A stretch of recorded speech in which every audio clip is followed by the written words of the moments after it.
Hi there guys and gals, good day to each every one of you. Come over here, join me for my late lunch. Be the first one to taste, be the first one to bite. I still have here a paksiw na bangus, or famously known as milkfish. Come on. Open your mouth, don't be shy. You want that? Some belly? You know what? This is my leftover yesterday. We need to be wise on spending money and having our meal. We shouldn't waste it or throw it.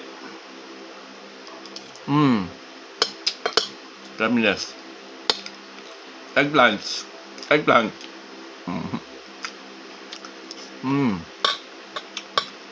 This could be my day 30 of not eating meats like pork, chicken, beef for my abstinence. You can do it. You still have 15 days to go.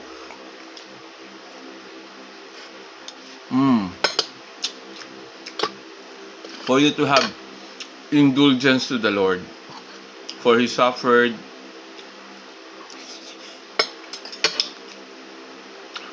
under Pontius Pilate, crucified, died, buried.